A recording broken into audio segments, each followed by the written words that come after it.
Hi, I'm Barb McKittrick, Environmental Education Manager with the Forest Preserve District of Kane County. Welcome to our Nature Virtually Everywhere program. Today we're going to be talking about the cosmos, specifically our solar system's place in the cosmos and how the Earth's sun and moon impact life here on Earth and our relationship to the other planets that circle our sun.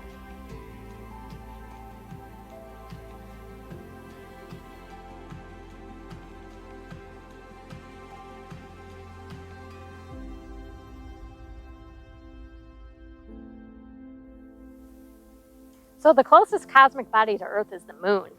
Most scientists think that the Earth is about 4.54 billion years old, whereas the moon is just a little bit newer at 4.51 billion years old.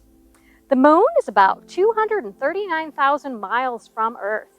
That equals about 30 Earths end to end.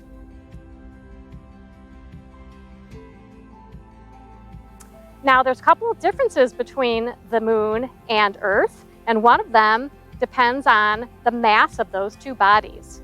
There's less gravity on the moon than there is on the Earth because the moon has less mass than Earth.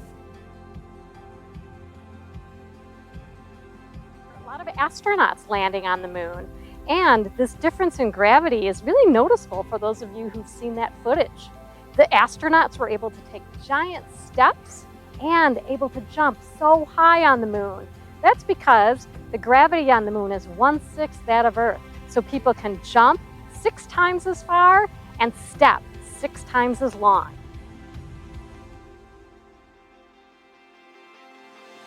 We're going to take a look at Josh doing a couple of jumps and talk about those differences now.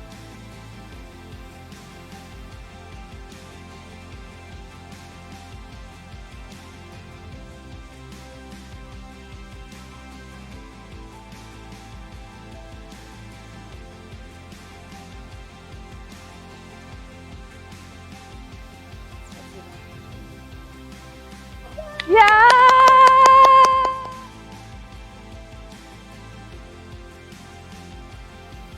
So if Josh would have been on the moon, he would have been able to jump 52 feet high. That's about the height of that tree over there.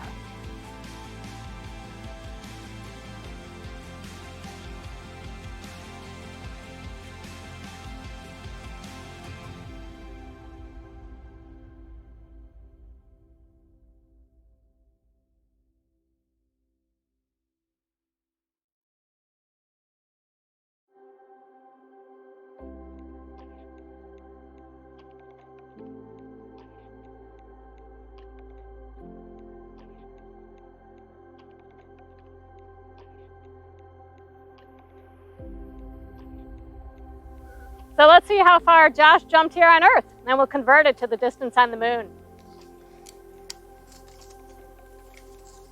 In terms of Josh's long jump ability on the moon, he would have been able to jump about 39 feet long. That's about as long as a school bus.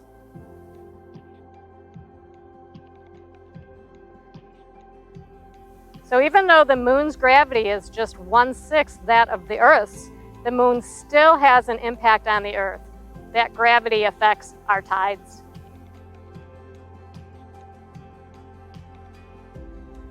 The moon's gravitational pull impacts the Earth's water. It pulls the oceans and causes what's called a tidal bulge. These are the high tides every day.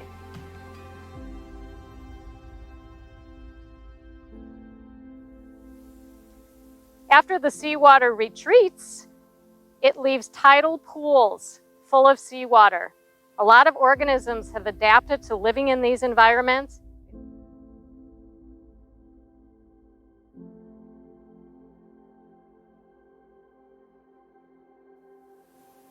Now the moon has a very thin atmosphere. It's called the exosphere. So it doesn't really protect the moon from the impact of asteroids and comets and meteorites. That's why so many have hit the moon over the course of its history. Once they hit and impact, cause craters, there's also no wind or weather on the moon. So those craters that are formed stay there forever. There's very little erosion or weathering.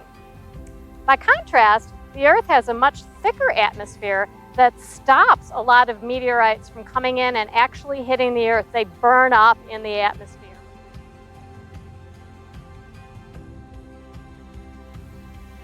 One of the biggest meteorite strikes on Earth was about 65 million years ago, when scientists believe a meteorite made its way through the atmosphere and hit the Yucatan Peninsula in Mexico. It caused a crater from 7 to 30 miles in diameter. It's believed that that meteor strike resulted in the extinction of the dinosaurs.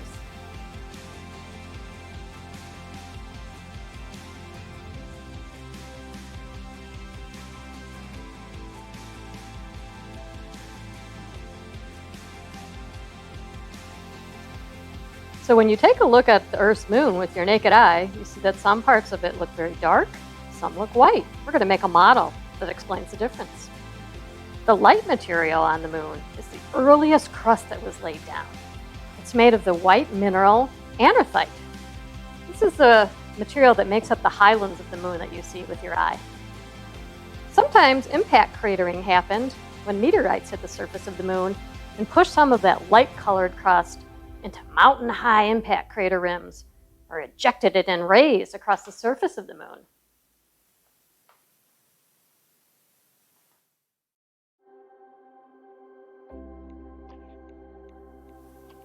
You also see some dark material when you look at the moon. This is hardened volcanic lava that bubbled up following the impact of large meteors on the moon. This is the vast basaltic lowland plains on the moon.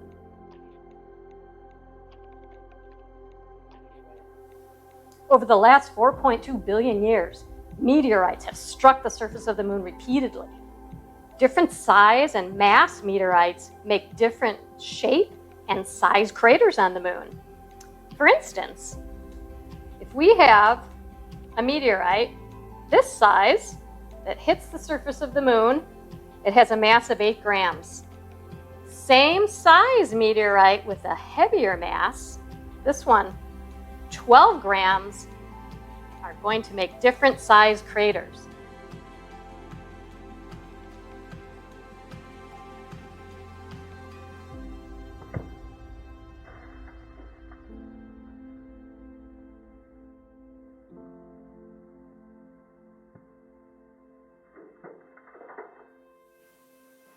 So here's the results of our meteorite drop. The more massive meteorite, the 12-gram one, left a much wider diameter crater compared to the 8-gram meteorite, whose crater is smaller, but deeper. You also see that the heavier or greater mass meteorite left more ejecta spun out of the crater, this white material.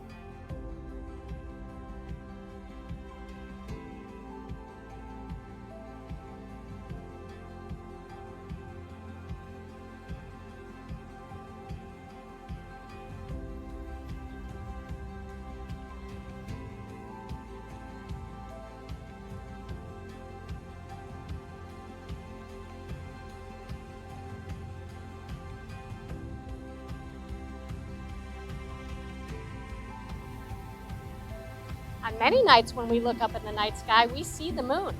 But the moon doesn't make its own light. It reflects the light from the sun. The moon has different phases, reflecting that amount of light. It starts every month as a new moon with no reflected light. As it's circling around the Earth and the Earth is circling around the sun, the phases change. They go to the wax to the half moon, where it's fully lit, and then wane back to a new moon, doing this once every month. During the full moon, that's when you see the most light. You see a full half of the moon. The animals that live in our forest preserves and parks use this moon to catch prey, to navigate, and we use it too. You can really see things well when it's a full moon.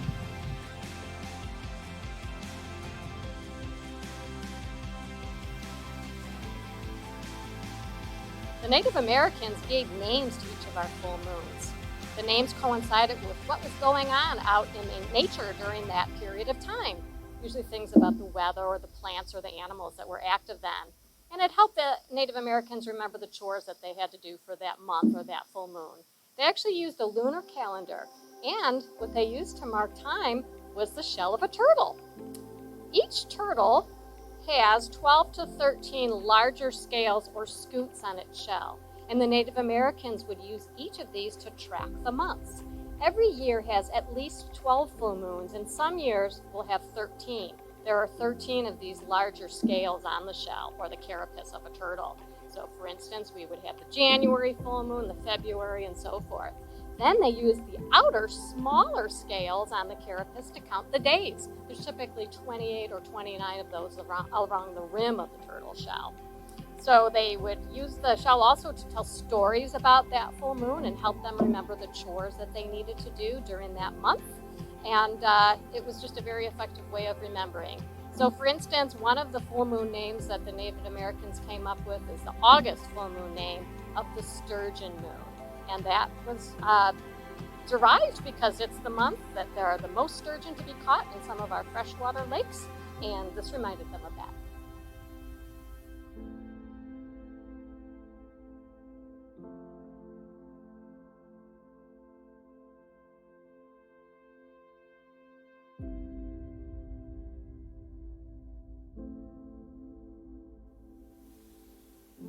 Our Earth is about 94 million miles from the Sun. It has a temperature range at that distance that is perfect for supporting life as we know it. But we've got 9 planets, one is a minor planet, Pluto, in our solar system. Some of them are closer to the Sun, much hotter than Earth. Some are really far away, too cold to sustain life as we know it.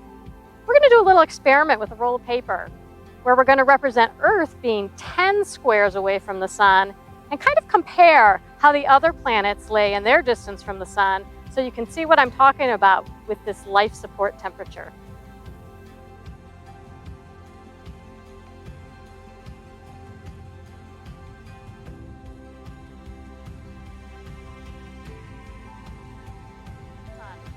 The closest planet to the Sun is Mercury. We're going to represent that as 4 squares away from the Sun.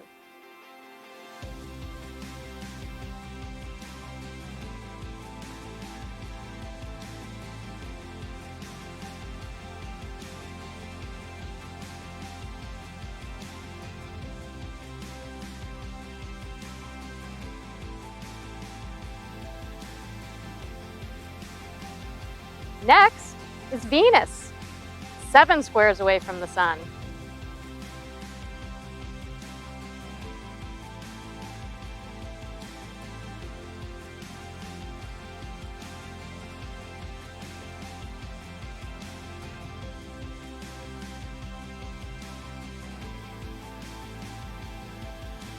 Coming up next, our Earth, 10 squares away from the Sun at that perfect temperature to sustain life.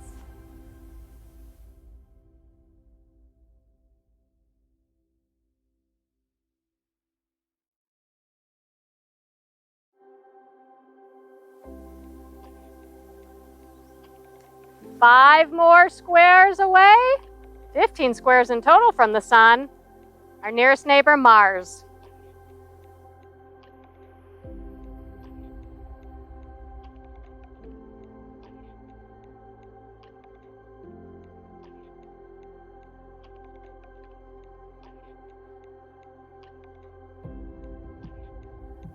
Here we are at 52 squares from the Sun, Jupiter.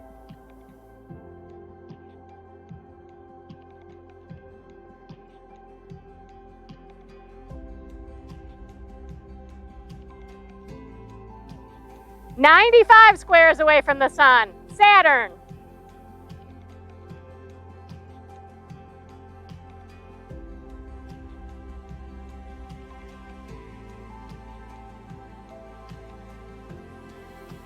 Okay, good.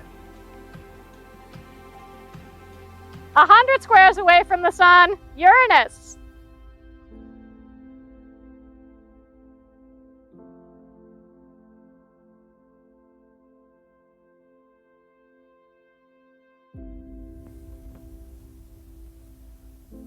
Good.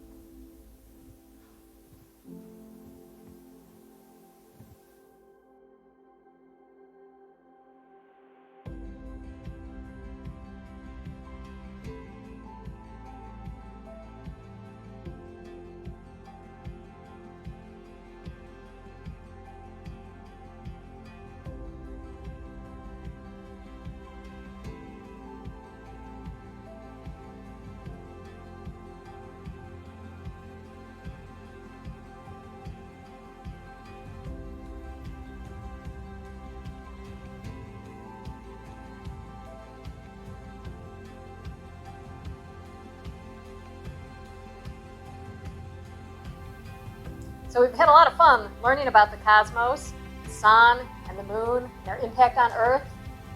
Hope you'll join us for another Nature Virtually Everywhere program soon. Bye now.